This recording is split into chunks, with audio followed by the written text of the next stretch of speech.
PM material के नाम पर चर्चित होने लगा है, जिसको लेकर बिहार की सियासत भी काफी तेज हो गई है। वहीं बीजेपी के कई ऐसे नेता हैं जो इन पर ये प्रतिक्रिया दे रहे हैं कि मुख्यमंत्री के पद पर सिर्फ मोदी का ही नाम रहेगा। वहीं बीजेपी के कई ऐसे नेता हैं जिनकी प्रतिक्रिया भी इस पर आ रही है कि उनका कहना है कि प्रधानमंत्री के जो पद है उसके लिए अगले लोकसभा चुनाव में भी प्रधानमंत्री के जो होंगे वो पीएम मोदी ही रहेंगे। त्यागी ने कहा कि मिशन नीतीश है। देश के स्तर पे नीतीश कुमार जी का जो व्यक्तित्व है उसका प्रसार करना, अल्टीमेटली देश के स्तर पे उनकी जो स्वीकार्यता है उसको और बढ़ाने का काम करना, यही मिशन नीतीश है। ये कह रही है आरजेडी और कांग्रेस, ये कह रही है उपेंद्र जी कि नीतीश कुमार पीएम मटेरियल हैं, तो हमारे तेजस्वी यादव भी योग्य हैं, युवा हैं, वो भी पीएम मटेरियल है। दूसरे दल के लोग क्या कहते हैं उससे क्या मेरा मतलब है, हमारी पार्टी क्या कहती है उससे हमारा मतलब। लेकिन भाजपा ये कह रही है कि केवल मटेरियल बताने से कोई पीएम थोड़ा बन जाएगा, नंबर चाहिए उसके लिए। नंबर कहाँ से आएगा? भाई तो हम पीएम बनने की बात अभी कर भी तो नहीं रहे हैं। हम तो पीएम बनने की बात तत्काल नहीं कर रहे हैं, कभी भविष्य में करेंगे तो देखिए। भैया भविष्य के लिए क्यों नहीं हो सकता है? भूल है तो सर अंक भी दर्ज कर लीजिएगा। अभी तो भविष्य की बात भविष्य में होगी, लेकिन अभी कोई प्रधानमंत्री के लिए अंक जुटाने की बात तो हम कर नहीं रहे हैं। प्रधानमंत्री अभी एनडीए के नरेंद्र मोदी जी हैं।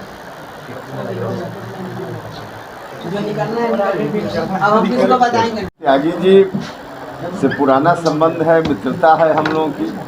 पटना जब आए तो स्वाभाविक रूप से एक बार मुलाकात आवश्यक थी। ऐसे कल दिन भर बैठक में उनका समय गया, तो आज सुबह बैठकर हम लोगों ने नाश्ता किया, चाय पी उनके साथ, और स्वाभाविक रूप से हम लोग जब बैठे तो थोड़ी राजनीति पर चर्चा हो ही गई, जो स्वाभाविक है, तो वो चर्चा हुई है।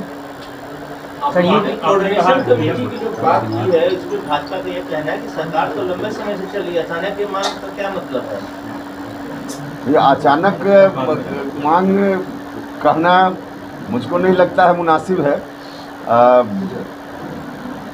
भले सरकार बहुत दिनों से चल रही है, लेकिन कोऑर्डिनेशन कमेटी की तो आवश्यकता हमेशा रही है। अभी तक कोऑर्डिनेशन कमेटी नहीं बनी, इसका यह अर्थ नहीं है कि मांग उठनी ही नहीं चाहिए। कोऑर्डिनेशन कमेटी जरूरी है, और यह मांग भी बिल्कुल दुरुस्त है। क्या बीजेपी नेताओं के, मंत्रियों के बयान या फिर जो अभी जैसे उद्घाटन हुआ आरा में मुख्यमंत्री का फोटो नहीं था, ये सबसे असहज स्थिति पैदा हो रही है? देखिए हम लोग कोई असहज नहीं हैं, लेकिन जनता में मैसेज तो ठीक नहीं जाता है इस तरह की गतिविधि से।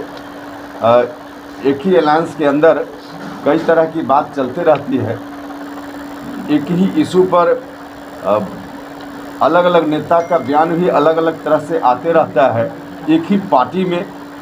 अब जैसे अभी जो जातीय गणना की बात है, उसमें भारतीय जनता पार्टी के अलग अलग नेता अलग अलग तरह के बयान देते रहते हैं।